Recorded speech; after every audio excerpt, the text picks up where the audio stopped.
Okay, it's 1 o'clock, so let's go ahead and get started today. Good afternoon, everybody. How's everybody doing today? Good. How are you doing, Professor? Good, good. Yeah, so the last time I'll be talking full time. So next week we're doing our final presentations. So today the plan is to finish up our lecture notes on environmental ethics. Looks like we don't have too many people today, so maybe we'll skip the activity that I planned for last time. But I'll kind of give you guys just kind of the Spark Notes version of it. And I do want to get a little bit into computer and technology ethics as well, but not too much because I know we have one group that's doing it quite a bit too. Okay. Okay. So one announcement I want to make before we begin today is probably you guys have already gotten the emails from the department or the school or whoever the heck organized these things, but SOQs are available now. And so because it's because obviously we're virtual, it's you're gonna have to submit those online. And so I just want to tell you to just to remind you to please fill those out. And so those are going to be due, I think, next Friday. I think that's the last date that you can turn them in. And please do take the time to fill it out for this class. I mean, you should fill it out for all your classes, but especially for this class, because this is this is only the second time that I'm teaching this. And I anticipate this is probably something I'm going to teach a lot in the future. So your guys' feedback is really important for me to help improve this class for future generations to come. And so the one thing I'll say about the SOQs is just to please be just as truthful as you can. So there's no better policy than the truth for these things, and that's the only thing that can really help me improve this class. So anything that you feel like could have gone better, anything that could be improved, anything that I can do better to maybe structure the class a bit better, please let me know, because I do read all the comments at the end of the semester, and I do take them to heart because I really want them to improve not only this class but just my general teaching in general, because what I'm hoping for is that this will be a career that I'll have for a very long time. I won't say the rest of my life because it's hard to make promises like that, but I really do enjoy teaching, and I really want to get better at it. And sometimes the only way for me to get better is to hear honestly from you guys. So please be honest. Please fill out the SOQs and don't hold back anything. So just please let everything loose. Right? Everything is anonymous. Yes.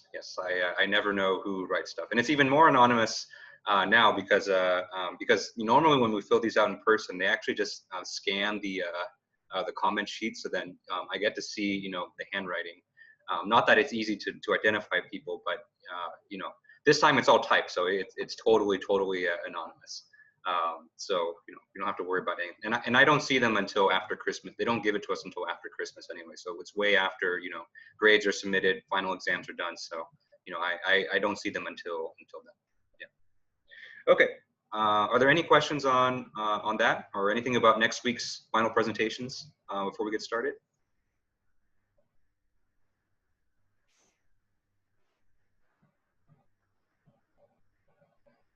Okay. So everyone that's set to go on Tuesday, you guys are ready to go. So I think we have 4 groups lined up for that. And then I think the 5th group, I think it was, I forget, I think it was PG&E. Just be prepared. You might not go on Tuesday, but if we do have time, I would like to get it in. But just be prepared. Yeah. Written reports. So those are going to be due on December 20th at 11:59. So that's going to be the Sunday after finals week. So so from today, about 17 days from today. Yeah. So I want to give you guys time during finals week to at least get all your final exams done.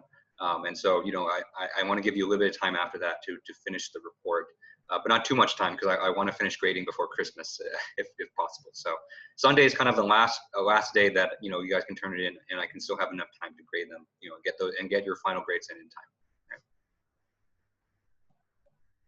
Okay. So if that's no more questions, let's go ahead and get started. Okay, so last time we were talking about environmental ethics. So basically, the role that engineers play towards, using their work to either protect or safeguard the environment.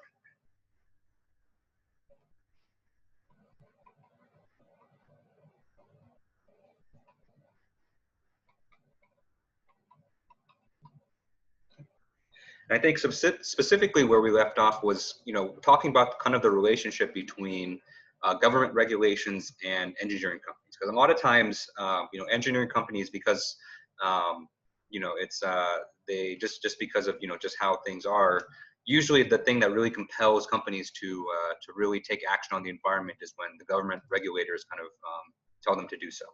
Yeah. Okay.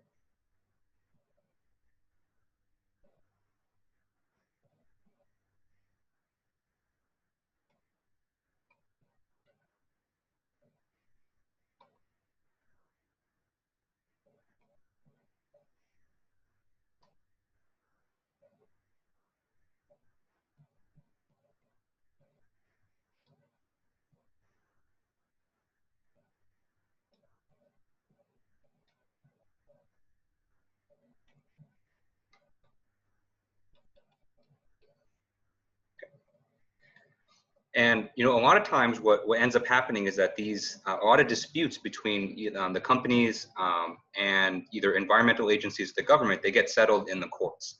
And so the activity that I kind of had planned at the end of last time was to look at some of the most influential court cases with regard to environmental laws that engineering companies had a big hand in. So I think we just within the favor of I think I want to finish up the lecture notes on computer ethics. I'm just going to list out some important ones for you, and if you're interested, you can go take a look.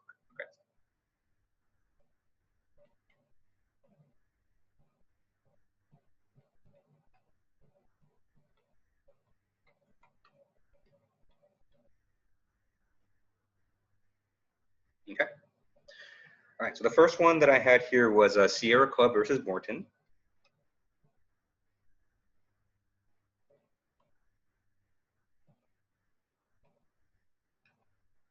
Right.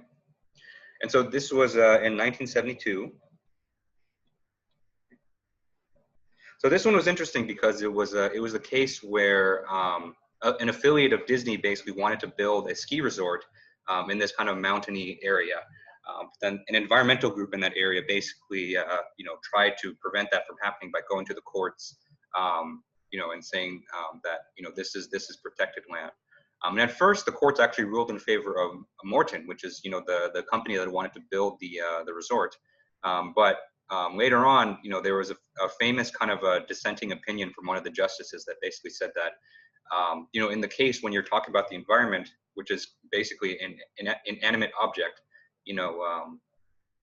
certain groups of individuals can actually sue on behalf of those, and that became kind of a big turning point in how environmental cases are viewed. All right, next one is Massachusetts versus EPA.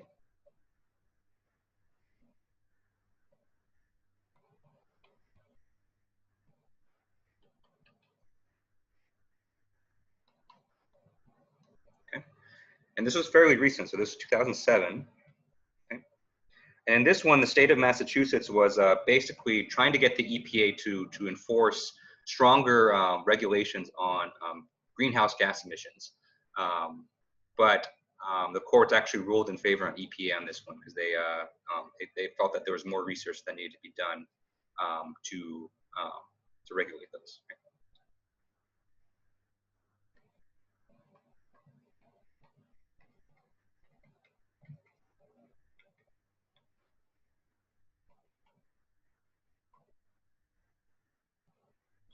Next one is Tennessee Valley Authority versus Hill. This is 1978. Okay. Next one, let's do one more. So then we'll have Citizens to Preserve Overturned Park versus Volk.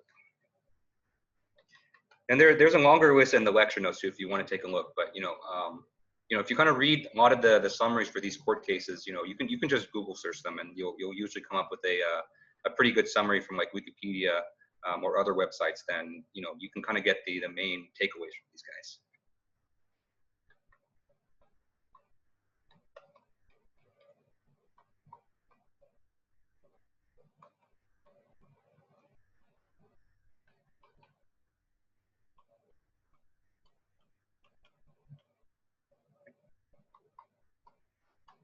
Right, so there's a lot of court cases that settle these kinds of disputes.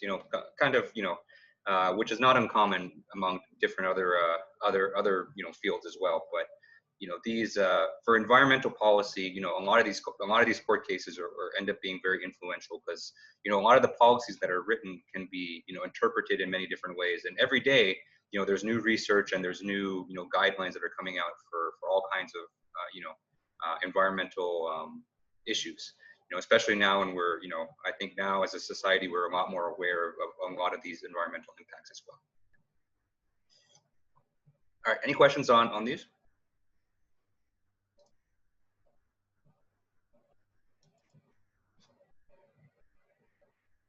Okay.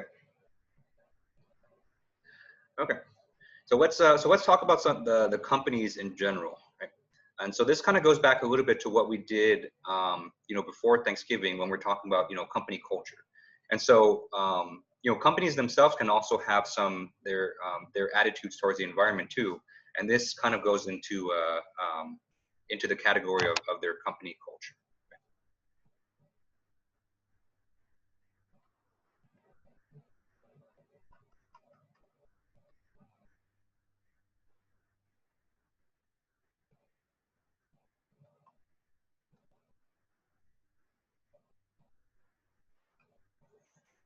Okay.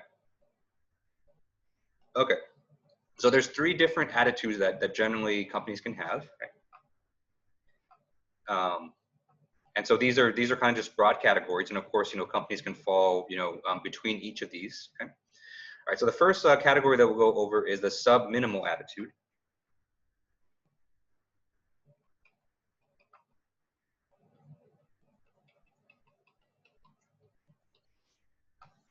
Okay. And so what this is basically is these are companies that will try to do as little as possible to barely meet the environmental regulations.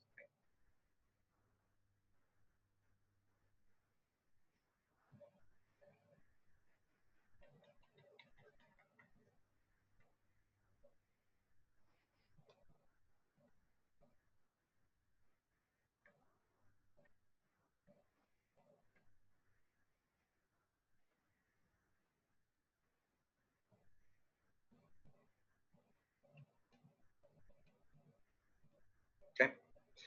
So basically, these companies take the attitude where the government regulations is just kind of something that's in the way of them doing their regular business. And so their approach is that whenever a new law comes out or new regulations come out, they'll just do the very bare minimum in order to meet those. Sometimes even less if they can get away with it. Right?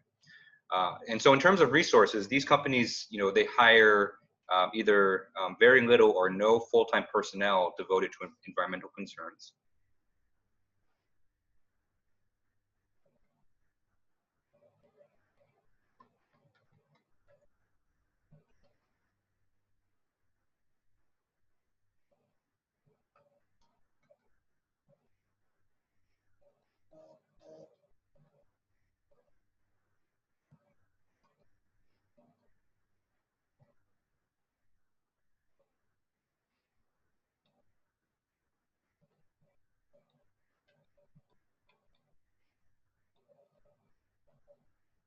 Okay.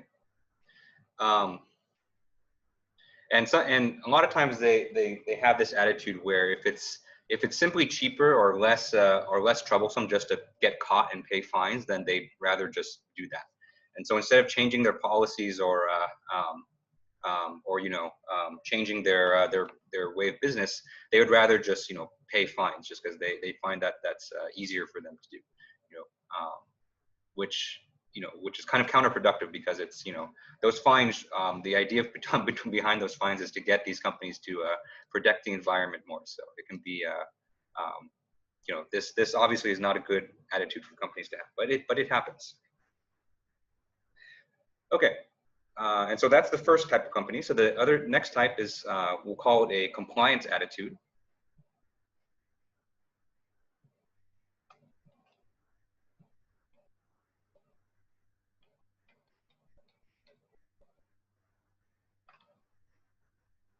Okay.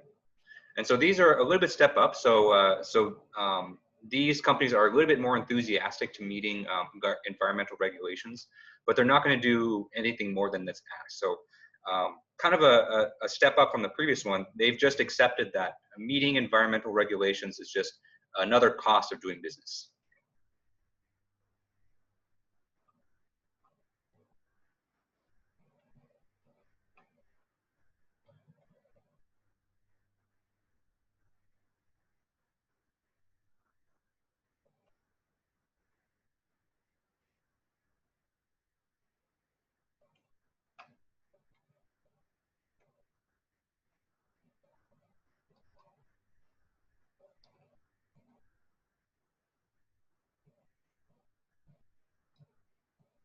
Okay.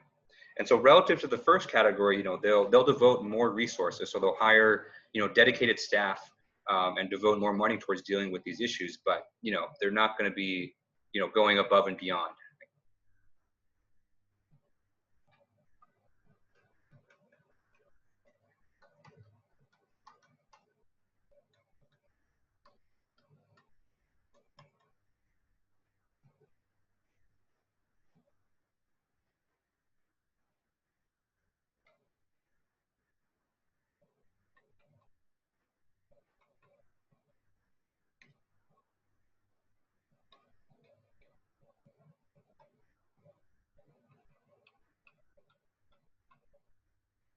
Okay. And so these ones are usually, okay. But as you can see, because a lot of times these environmental regulations, they run counter to, the profitability of the company. A lot of companies are going to be, hesitant to do that. So that's why it's really important for these laws and really important for these government agencies to enact policies and enforce the laws so that they get these companies to actually do take some action against the environment. Okay, any questions on this?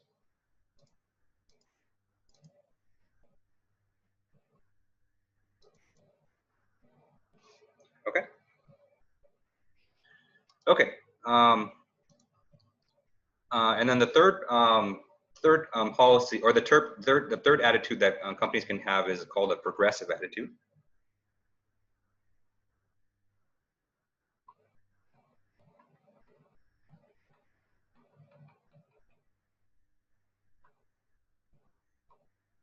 Okay.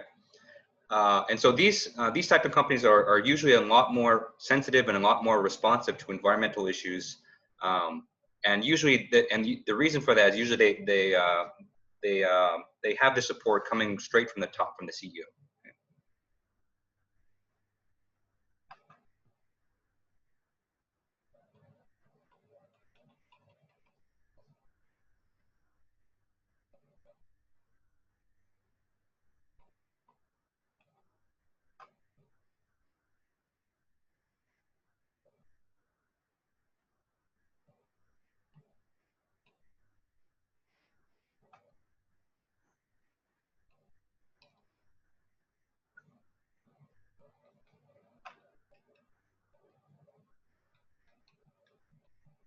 Okay.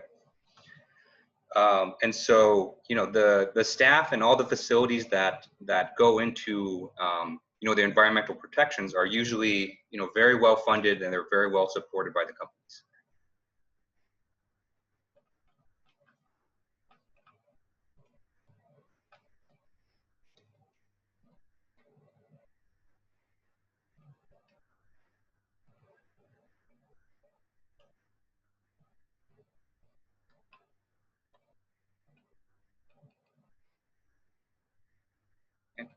And generally, these types of companies have really good relationships with their government regulators.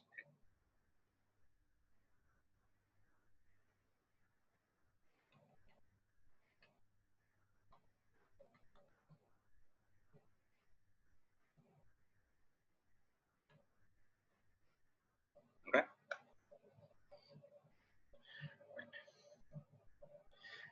And the general viewpoint that these companies have is that they kind of view themselves as being good neighbors, and they believe it's in their long-term interest to actually, go beyond the legal requirements, since it generates goodwill and it avoids lawsuits.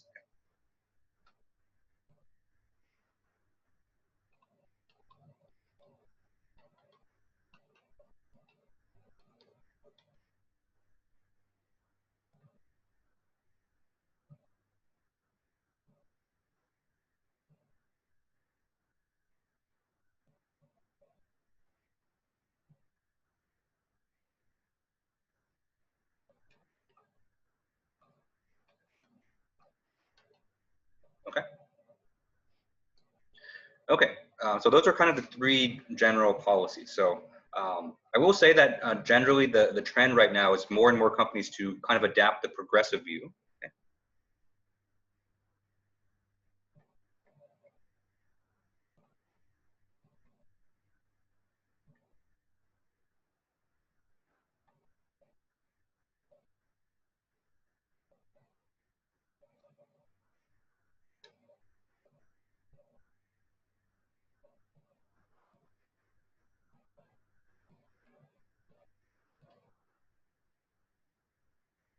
Okay. At least on the surface that they seem that they are, or at least their what their PR team is. Okay.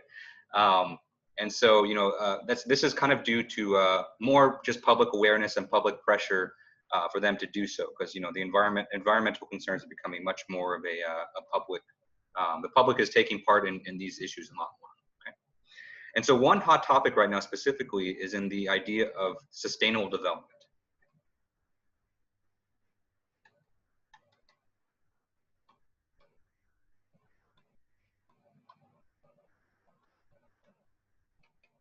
Okay.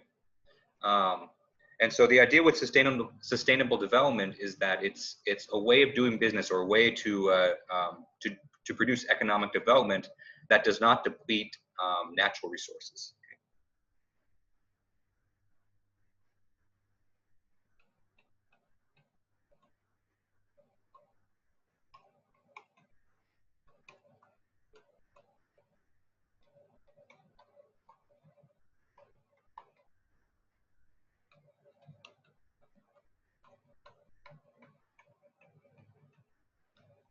Okay. And so you're seeing a lot of big push for like clean energy, wind and solar, things that don't take up, fossil fuels and things like that, right? Because I think issues like climate change and and plastic waste, these are becoming bigger and bigger issues, and I think more and more people are getting involved. So due to all the public pressure, a lot of companies are responding to that now. Okay. All right. Any questions on this?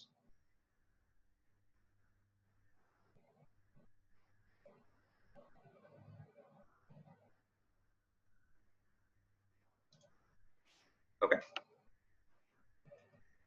Okay. And so let's dive a little bit more into the reasons why companies might want to adopt this progressive attitude.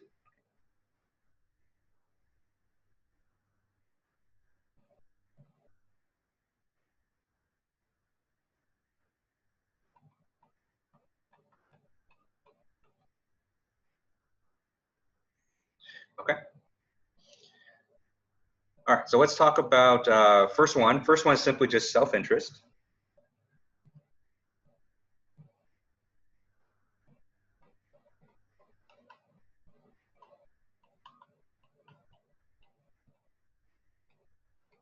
Okay. So we talked a little bit about that just now, but a lot of companies have run into a lot of really costly lawsuits from either government regulators or the public regarding these environmental issues.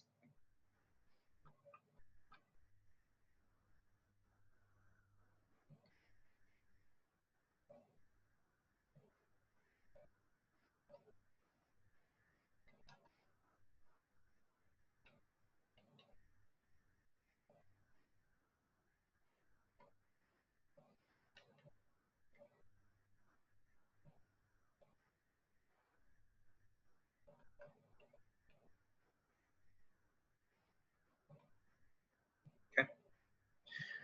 And the thing about lawsuits is that they're very costly. So if the company can avoid these lawsuits by being just a little bit more proactive and a little bit more progressive, that's obviously going to be a really good thing for the company. Because it's not only just the money, but it's just it's the time that it takes to settle these as well. Especially if big high-ranking officers in the company have to go to these hearings or to go to these lawsuits, then that takes a big chunk of productivity away from the company.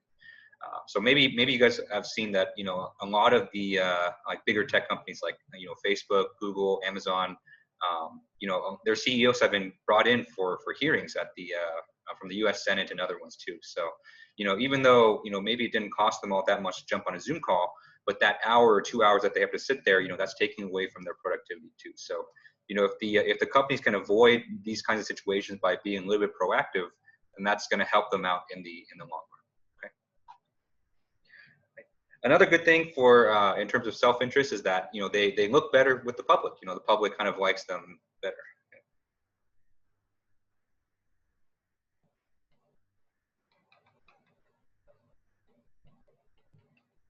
Right? And so if you have goodwill with the public, then the public's more likely to buy your products or to purchase your services, right? And so by being proactive, or at least making it seem like you're proactive and you're progressive with the environment, make people view you in a more positive light, and potentially get you more customers. That's a good thing. Okay. Right. And also generally the trend right now is that generalism kind of overall is that environmental regulations are getting stricter and stricter with time, because as more research is done and as more data is collected, we're starting to see a lot of the impacts that we're having on the environment.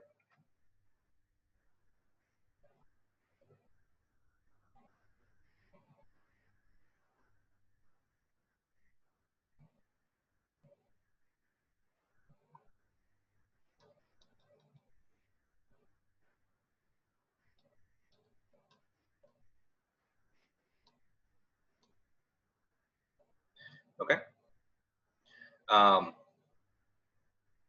And so, instead of, every year having to go through, a costly legal battle, or to every year to change your policies because of a new regulation, it helps to kind of step ahead of the curve a little bit to say, we're going to set up these new policies now, and this is going to set us up, well for the next 10 years, so that we don't have to keep constantly revising our policies and ways of doing business. Okay. All right. So that's there's a lot of self-interest reasons why a company would want to be progressive in terms of the environment. Okay. Another good reason is to just simply promote well-being for the public.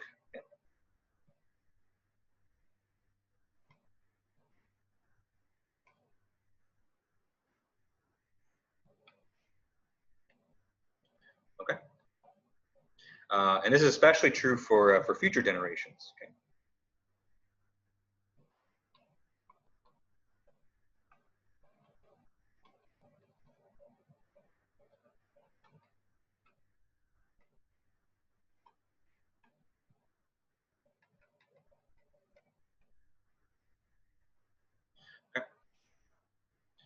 So for example, by investing in sustainable development and cutting down waste, these companies can preserve, really precious natural resources for future generations.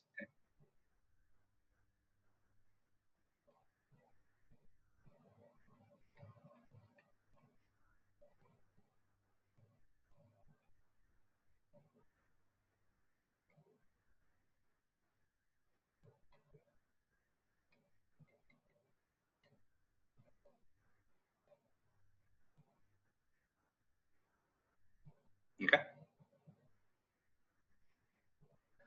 All right. And then the third reason is simply just, respect for nature.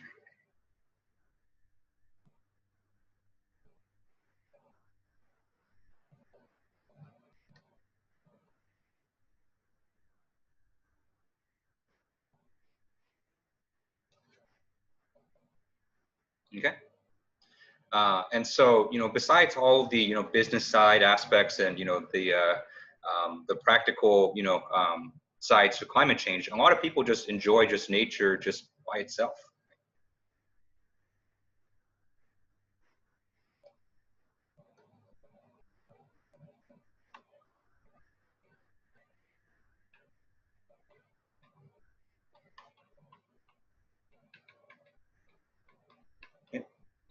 So like a lot of people, they enjoy, going on a hike in the woods, or, going to the beach or something like that, or going, rock climbing, out in the wilderness. So, there's a lot of activities that humans really enjoy out there in the wilderness, or in the environment. So, it really pays to kind of protect this as much as possible. Okay. Any questions on this?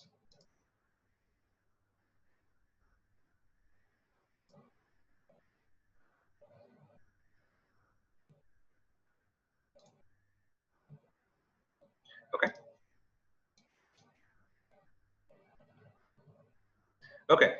And so, you know, it's actually really interesting to see, given all this information, and to look at a lot of the bigger companies out there right now and see what their stance is towards the environment. So if you go to a lot of the company websites, you can actually read and see, what their stance is. And a lot of times it's just PR frou-frou, so it's, nothing too, you know, nothing too descriptive there. But a lot of times you can look and see, what are some of the actions that the company is doing, um, to either protect or take advantage of the environment. So a really interesting one that I think we'll hear a lot more of next week is BP, and so there's one group that's doing their project on the Deepwater Horizon, which was the huge oil spill that happened in the Gulf of Mexico.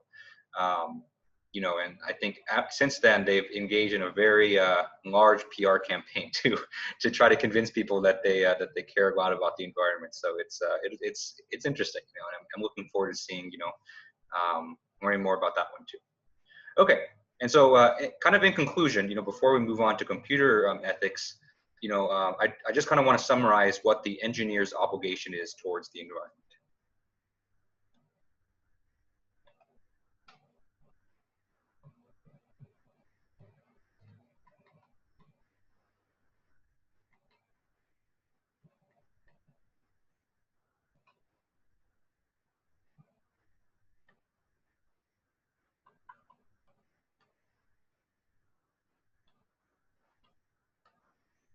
Okay.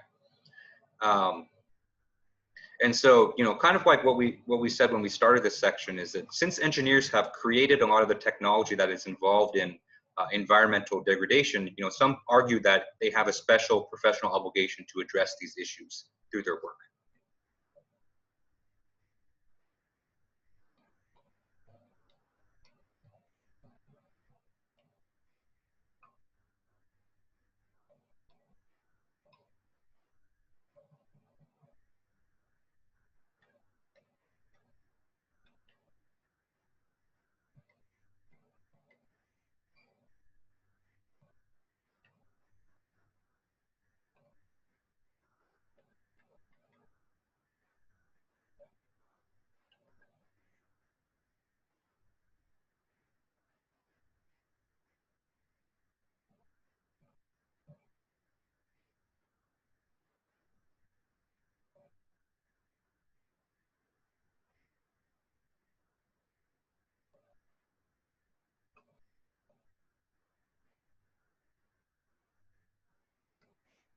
Okay. It's almost like a mindset of like, people blame engineers for creating the problem, so engineers should fix that up. Okay.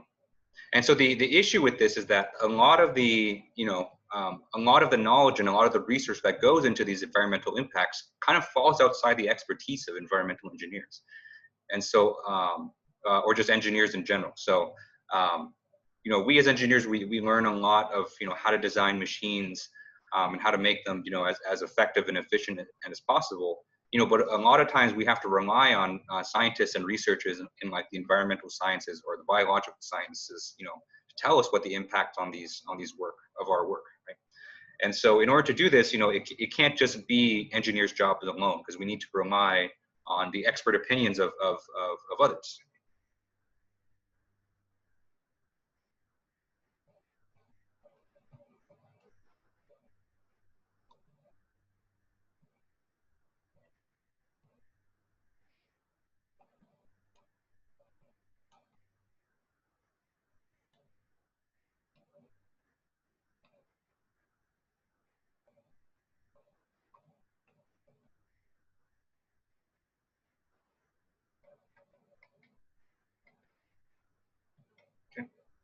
And so basically what I'm saying with this is that, like, say you go work for like Honda after you graduate here, it's not your job alone to suddenly become an expert on like greenhouse gas emissions, and and clean air and stuff like that.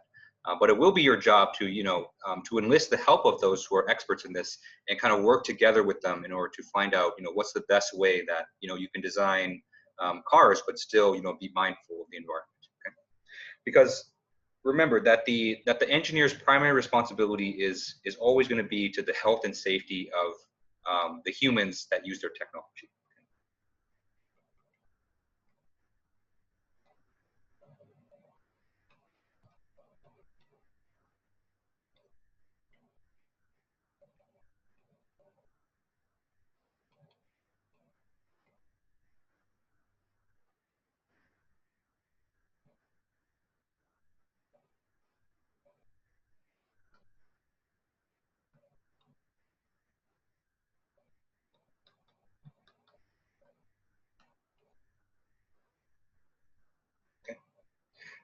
Because that we can control, so that we do have, a lot of knowledge on how we can, best protect humans. But the environment, the environment is a lot more of a complicated issue. So, we need to, enlist the help of others. But that's not to say that environmental consequences can't have an impact on people.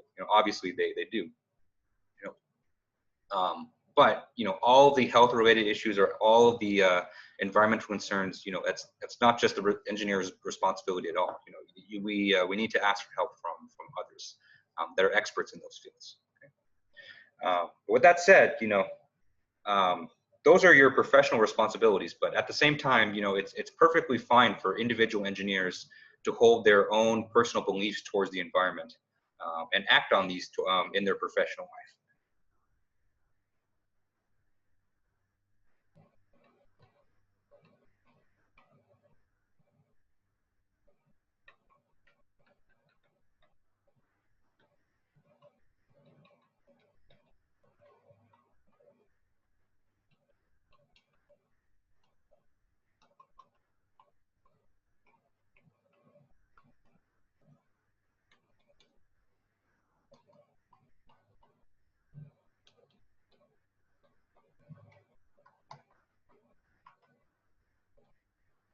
Okay.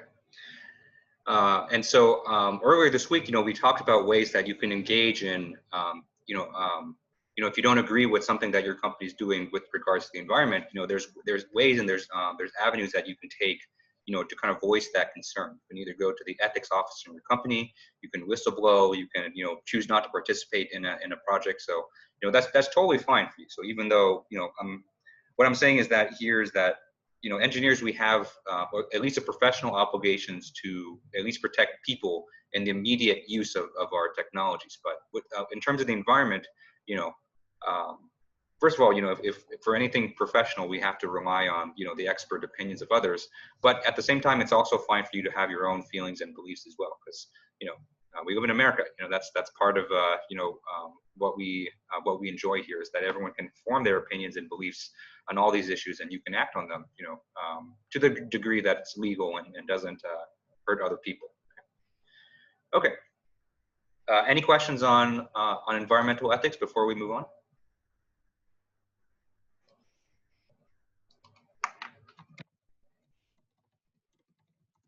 Okay. All right. So the next topic that I'm going to go over, and we don't have that much time to do it, but I do want to touch on it a bit, is on computer and technology ethics.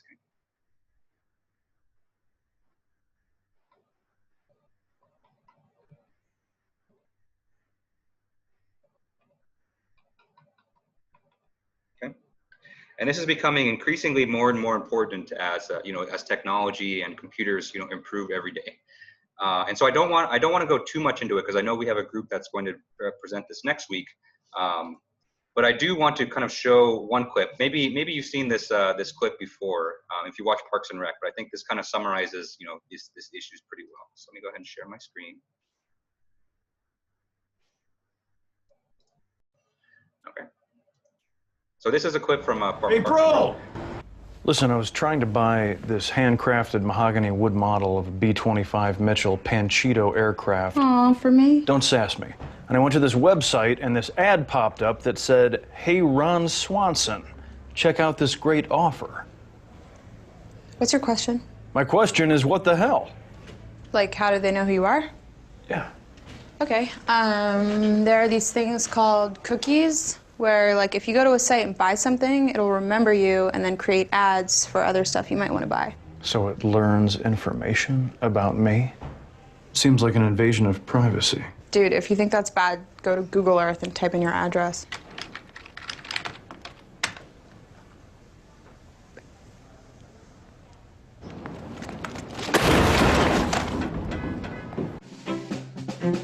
All right, so basically, as the clip kind of illustrated, is that we're always, as we use technology more and more, as we use computers, they're always kind of collecting information about us, and they're using that for lots of different purposes. So, in some ways, it's hard to really stop it, or it's hard, just because we're engaging with all these apps and with all these websites that's collecting information. But we can have a discussion of what's right and what's wrong about these kinds of things. Okay, and especially if you end up working for these kind of companies after you graduate, these issues are never going to go away, because it's it's a really big and hot topic. Okay, and so let's talk a bit more about computer privacy. Okay, because every time that we basically interact with our phones or a website, they can they collect information about us. And so let's define some aspects of privacy, that are are going to be important. Okay? So first, let's define informational privacy.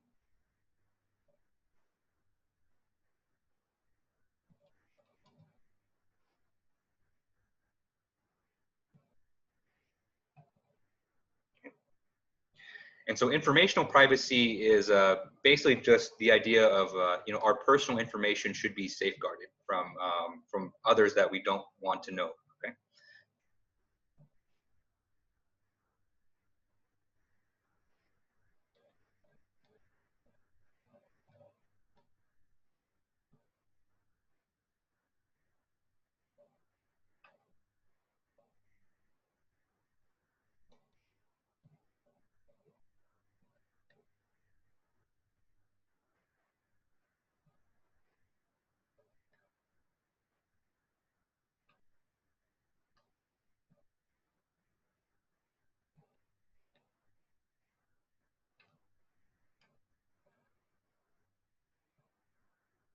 Okay. And it's really ironic that we're talking about informational privacy using a service like Zoom, because I don't think I really fully understand all the information that Zoom is collecting. I mean, they're recording this lecture for God's sake, so it's an interesting topic to do. Right? Okay, so what are some ways that computers can violate this privacy? So basically, I think everyone's kind of aware of this now, that every time that we use or we enter information into a website or an app or something like that, computers can collect this information and store it into a database.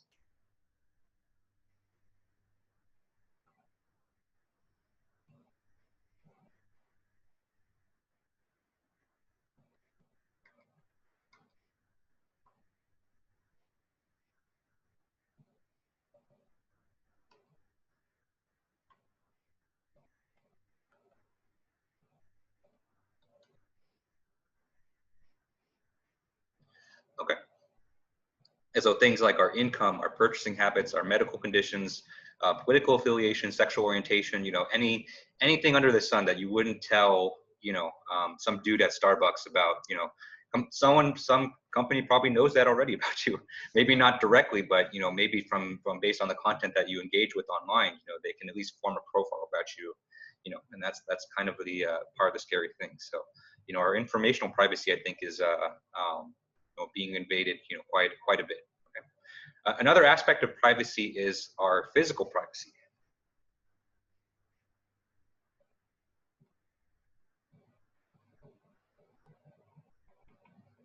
Okay? And so there's the obvious thing of the physical privacy of your own home or your apartment, where someone breaks into your apartment or something, then that's obviously an invasion of your physical privacy. But we can give a little bit of a broader definition of physical privacy, which is something that violates this is anything physical that comes into our boundaries, either strictly physical or not. Okay.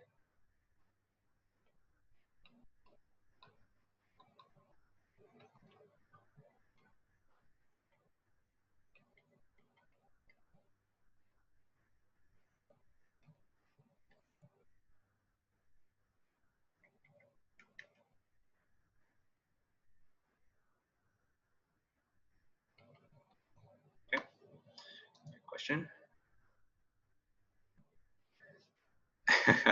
Yeah. And so, one way that this can be violated is, say that your phone number is given out to some agency or to some company, and people call you on your cell phone all the time about your insurance policy being expiring, or some political candidate. Thankfully, the election's over, so no more texts, no more political calls and political texts. But even though it's not someone entering your physical space, it's still a violation of something that's intimate to you, something that's within your boundaries, like they're calling your phone, right? And so computers can violate this in the same kind of way.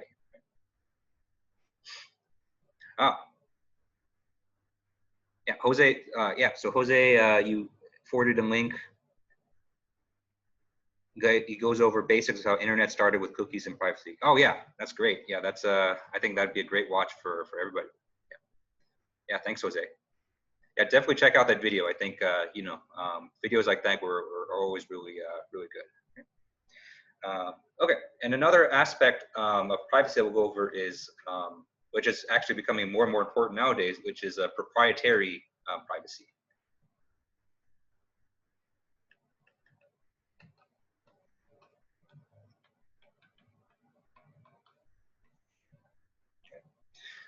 And so this privacy refers to the use of your likeness or your name or other parts of your identity for other purposes. Okay?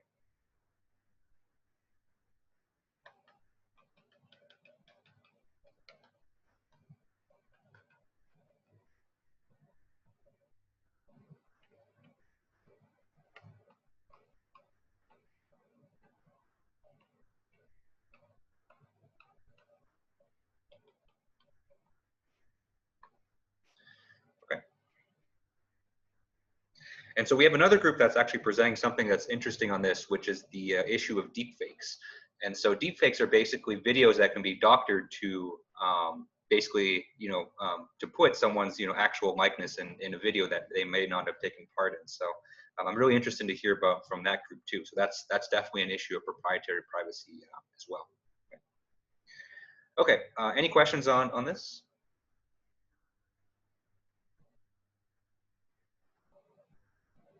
Okay.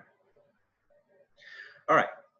And so, there's lots of different ways that computers can invade our privacy. But I will say that a lot of these technologies, okay, maybe not a lot, but some of these technologies were not really born with malicious intent. Okay? Some of them were actually born from, a social need or for social utility. Okay. And so, I think a lot of this is a lot of the arguments around digital privacy kind of are the arguments between, how much do we respect individual privacy and how much do we, value the social utility that it brings.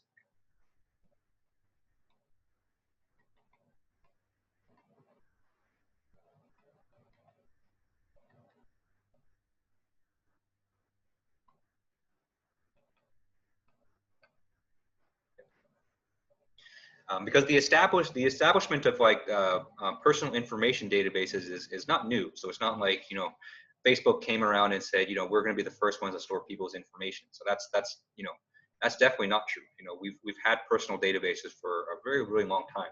A lot of them were made to provide some kind of public good, right? And so one example for this is just, simply criminal background checks.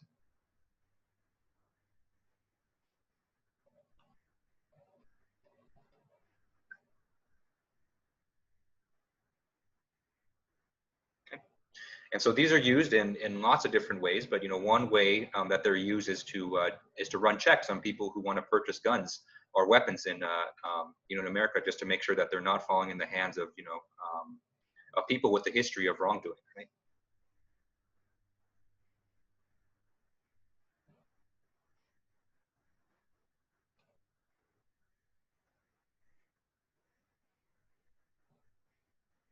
Okay. And so the existence of a criminal background check kind of necessitates the existence of a database as well, because you need to be able to check someone's background in a database. Okay? And so the whole idea of credit cards and recording credit, that's a database.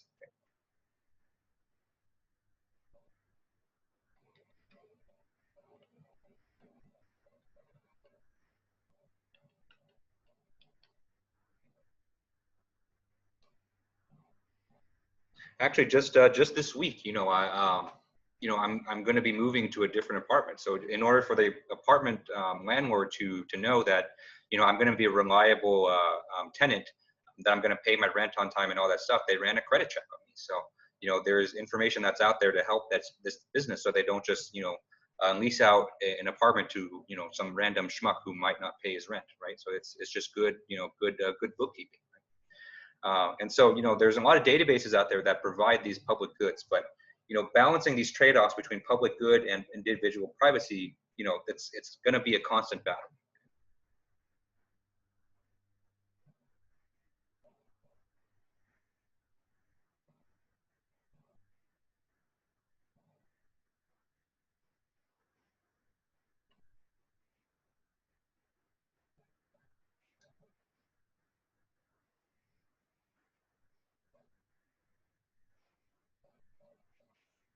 Okay. Because there's a lot of these services and a lot of these, databases that we just implicitly rely on, and by deleting them, then it would cause a lot of, a lot of causes for concern, for a lot of different agencies. Okay. And so generally, for those groups that advocate for stronger privacy laws, they argue from a perspective of a respect for persons.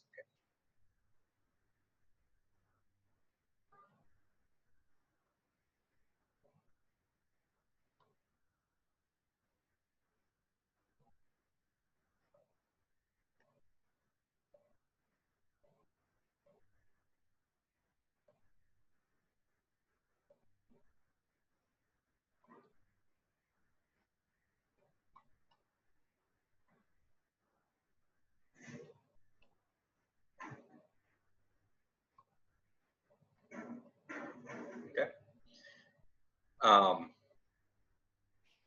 And so they argue that, there's a lot of details about ourselves that we only share with just the people that are closest to us, right? And so we wouldn't share, our income with, the guy we're standing in line with at the grocery store, or just someone, someone in line waiting for the bus, right? Even though if we can see these people directly, we just don't want that information getting out, right? And so the engineers that work at these big tech companies, they're even further detached from that, right? So I don't know the employee at Zoom that might be presumably watching this lecture, hi Zoom employee. But I don't know if there actually is one, but I hope that there is one, because this is something that I'm hoping is, kind of just stays between us, me as the instructor and you guys as the students, right? And so because of that, because we're sharing all of these intimate details about us online, we have the right, to control what, who knows and who knows what, and what information gets out about ourselves.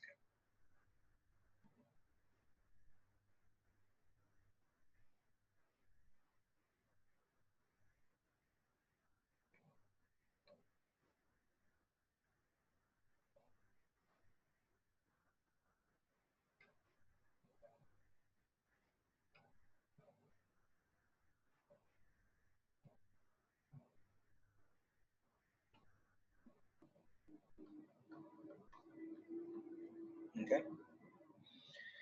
And actually, in this past election, there's one of the propositions for us in California has to do with additional consumer privacy too.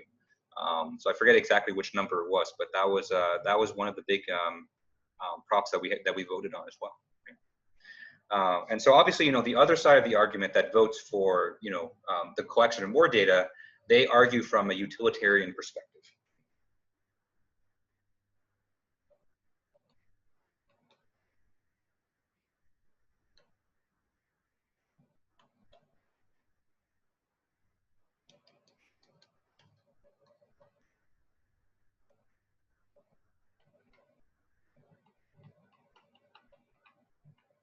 Okay. And so if you remember from when we started our unit on ethics, the utilitarian perspective basically states that we should prioritize kind of the greater good of our society as a whole, right? So this means that people might have to make some or individual people might have to make some sacrifices and some concessions, but relatively speaking to relative to the amount of good that they would provide our society, those are sacrifices that are good to make. Okay? And with regard to information, some people might argue that giving up some information or storing information about people is a relatively minor cost to people, in order for the public good, for the amount of public good that it can do. Okay.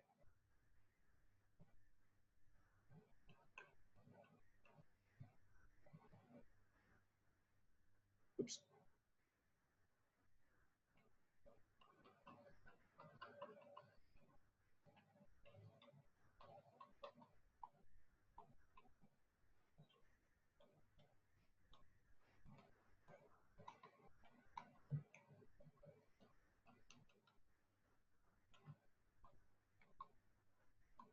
Okay.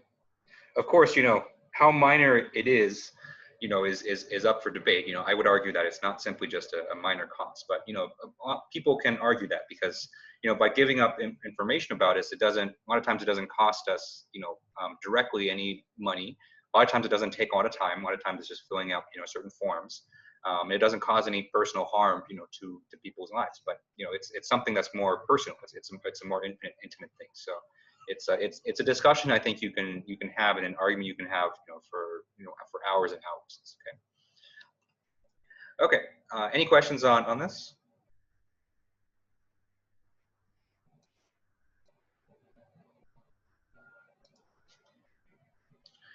Okay. And nowadays it's getting even more and more complicated because there's new technologies out there that can collect data in very sophisticated ways, or collect even more intimate data about you, or from people that you care about. And so some examples of this technology could be like facial recognition software.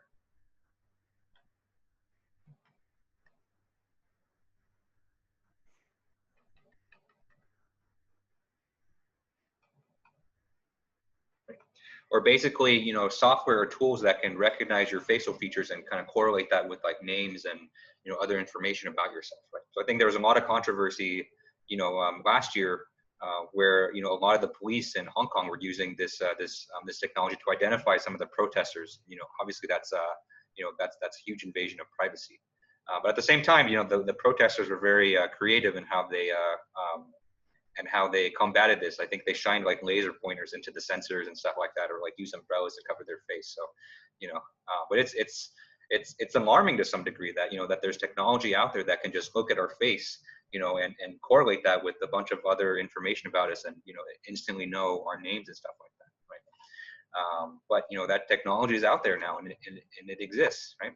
A lot of our phones have that too. So I know there's a lot of phones out there where you can just kind of look at it and I think they actually do like a retina scan, but they unlock your phone kind of based on your face.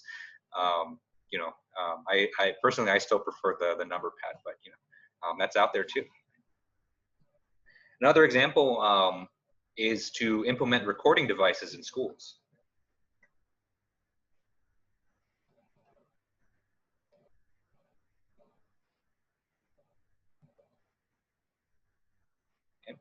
And so this includes video and audio in elementary schools or high schools, because there was we have a lot of crime and a lot of shootings that take place in our high schools, where a lot of parents don't feel safe sending their kids to school.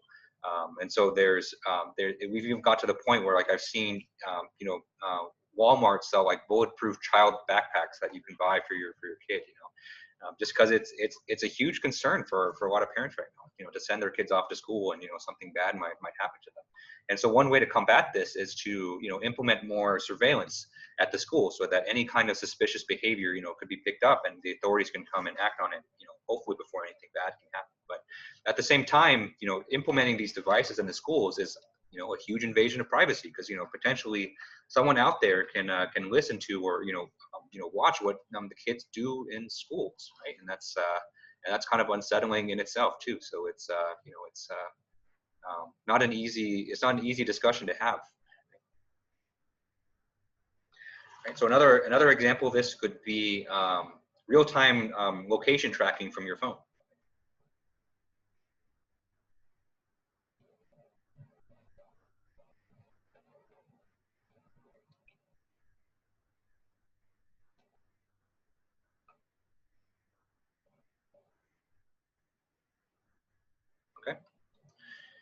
Um, and so, the good sides of this, is pretty obvious because, this kind of powers our GPS. And so, I don't know if any of you guys are old enough to remember the days of MapQuest. But before, if you wanted to find directions for somewhere, even before MapQuest, actually, my dad actually, and he still does this for me. He buys me like the regional, road maps and the freeway maps to, so that I can always have something physical to, so I can navigate myself. But even before that, but after that, we had websites called like MapQuest where you would put in, your starting address and your ending address. It would give you kind of a list of, directions on which you can follow. Which was fine if you could follow the directions, but if you took a wrong turn or something like that, then you're screwed because you don't know what the street names are or anything like that. So, but now that's basically been eliminated because we all have GPS on our phones, and we can have Google or Apple Maps or whatever app that you use, or Waze, tell us in real time so that you took a wrong turn here. Go back to the freeway, idiot. Something like that. You can even have like Snoop Dogg or like Gordon Ramsay, tell you your direction on the phone, which is kind of fun. But obviously, this comes with a lot of concerns with privacy too, because then now Google can, or whatever app that you have, they can basically track your movements for the entire day, right? I remember there was a period of time in grad school when I signed up for Google survey rewards, and I would like go to the market or something like that, and I wouldn't even turn my phone on, but I'd get a survey when I came home. It said, how was your experience at Vaughn's, or how was your experience at Safeway? And it's like, wow, I didn't even tell anyone I was going to the market, but they know that because they can track your location. So it's yeah, it's lots of good and bad stuff there. And so another example of this could be like Google Earth or Google Street View.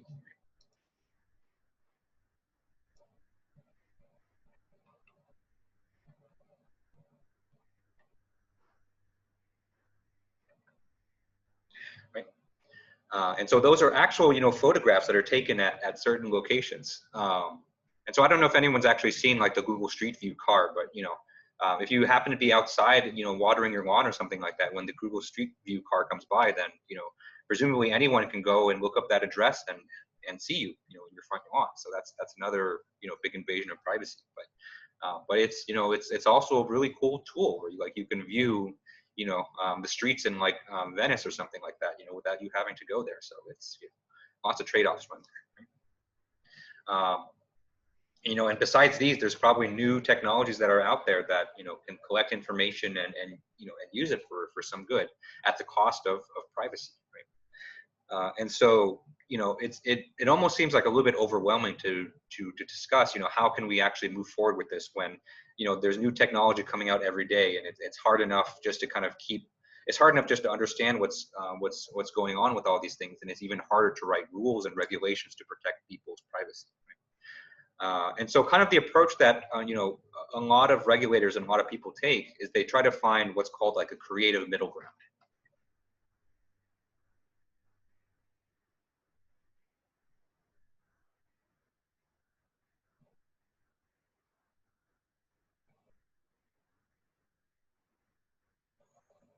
Okay. And so, the middle ground that I'm talking about is kind of balancing this social good that computers can provide with the privacy rights of individuals. Okay? And so there's a lot of nuance that's kind of been thrown in to kind of help with this. So one thing that can help with this, as we kind of talked about with risk and safety, is this idea of consent.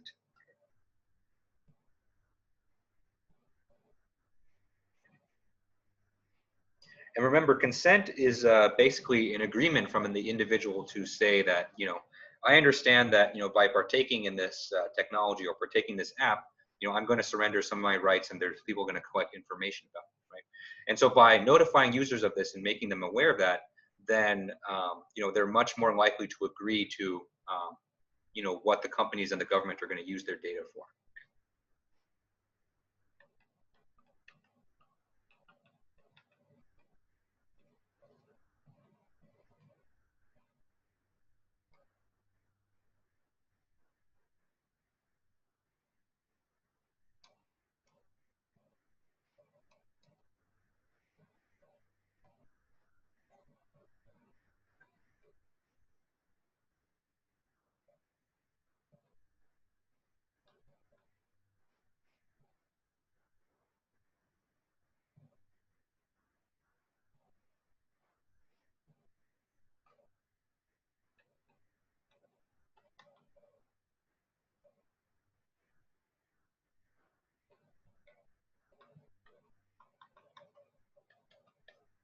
Okay.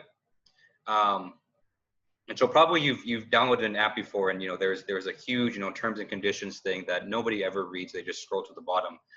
So that's that's part of it. So part of the reason you signed that, part of the reason you agree to that is to obtain your consent for everything that they're going to use your data for. Unfortunately, those things are written with such dense legalese, or such dense language, that it's almost impossible for the average person to really know what they're actually giving up in these kind of things. So I would say we're not really there yet on the consent front, just because I think people sign those things or they just don't even read it, and they give consent for things that they're not really aware of. So the key thing with consent is that the people that are giving their consent are fully made aware, or they fully understand what they're consenting to. And I think we're not at the stage yet where we can really say that. So I think there has to be a better way to do that than just giving people just like a 20-page document and expect to read that before they can use Tiny Scanner or something like that on their phones, right? Another way that we can ensure digital privacy is same thing with the environment, is to have governments come in and pass regulations.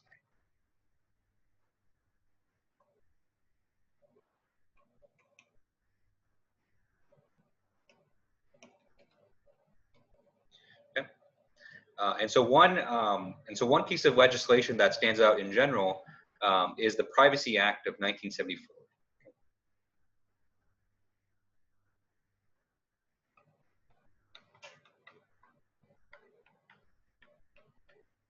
Okay. And so the idea behind this Privacy Act is that it placed limitations on how the government can collect and store data. So it's specifically about government databases and how they can collect data and store it.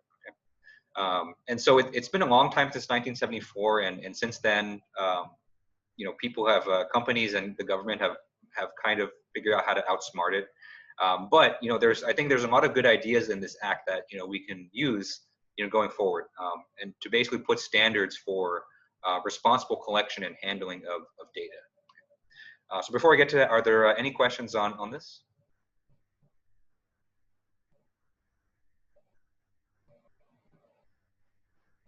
Okay. All right, so let's go over some of the guidelines that this Privacy Act laid out. And so this is for responsible collection and handling of data.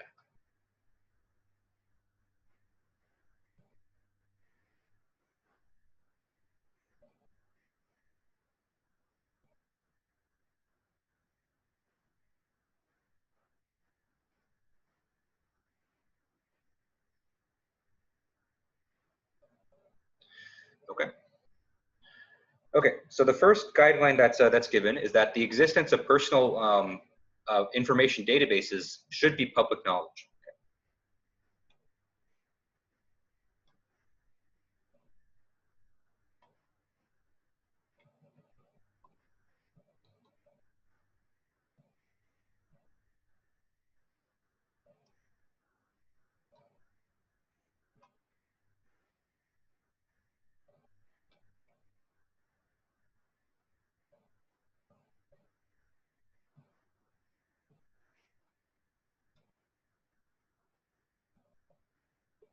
Okay. And so if a company or the government's going to collect information about you and store it, then they should tell you that they're going to store that information, right? So we should be aware of all the big databases out there, that store our personal information. Okay. Okay. So number two is any personal information that's collected should only be for narrow and specific purposes.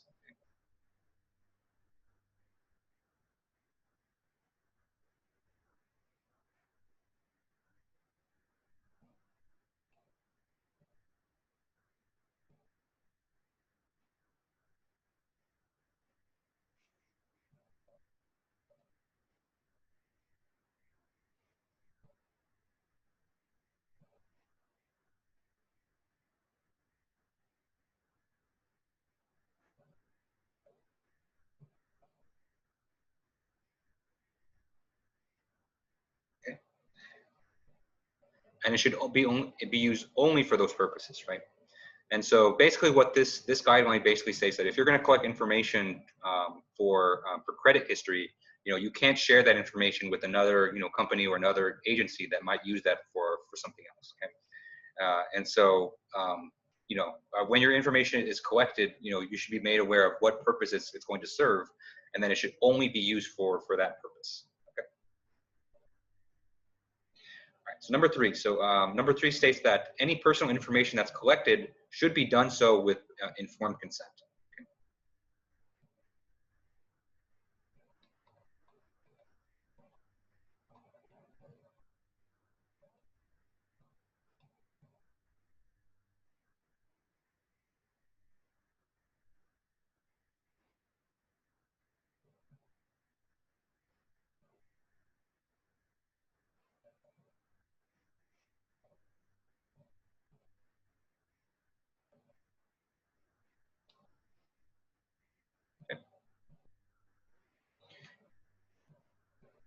And again, consent is a tricky thing just because it's hard to really inform people of all these things. Okay.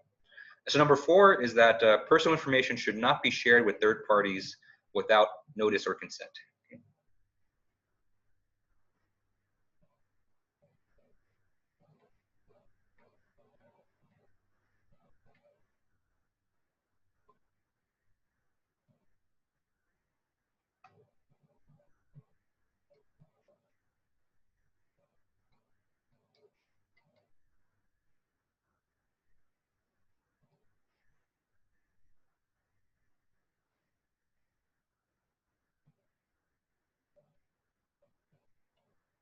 Okay.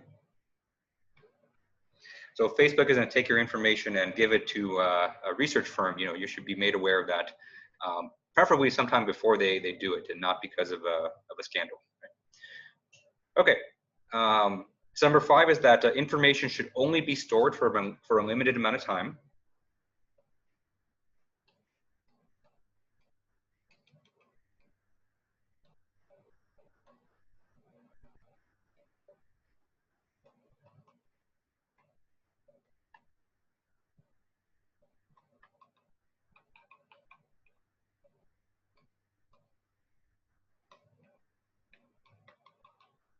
Okay. Ideally, there should be a date, on when, the date will be, on when your information will be deleted. So if it's used for a certain purpose, eventually that information should be deleted at some point so that, the companies or the government can't continue to exploit it. Okay. And number 6, states that those agencies that collect and store information, they should ensure the safety and integrity of their data system. So basically, they should make sure that they don't get hacked, or someone doesn't physically steal their servers.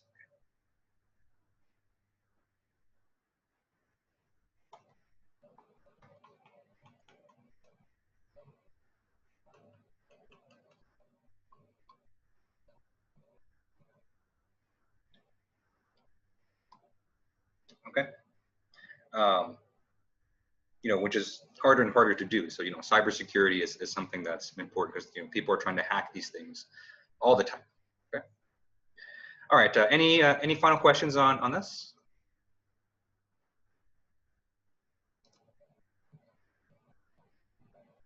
Okay.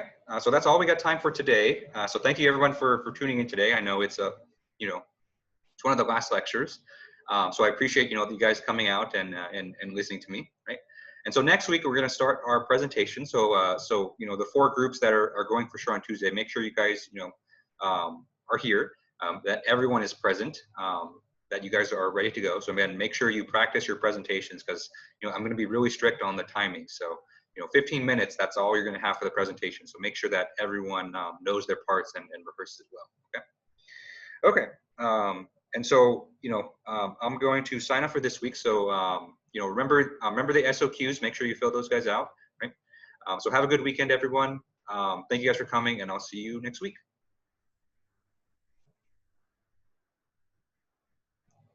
Thanks, guys. Take care. Hey, Professor, I have a quick question about the participation. Are you going to grade us like for showing up to class and try to participate, or how are you going to grade us on that? Yeah, originally I was, just because that's how I did it in person. But with the Zoom thing, it's really difficult, just because in order to kind of see how you guys were doing with the discussions, I had to go into each individual breakout room and it was just impossible for me to get to everyone on that. So I'm going to base basically the participation on your self-assessments after the project. And so, after the project, I'm going to have you guys write an assessment of, how well your group worked together, and just to make sure everyone did their fair share. And I'll base the participation grade based on that. Okay, thank you. Yeah. Mm-hmm. And you have office hours today, right? Yes, 4 o'clock. 4 o'clock. Thank you. Mm-hmm.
Did you guys have any more questions?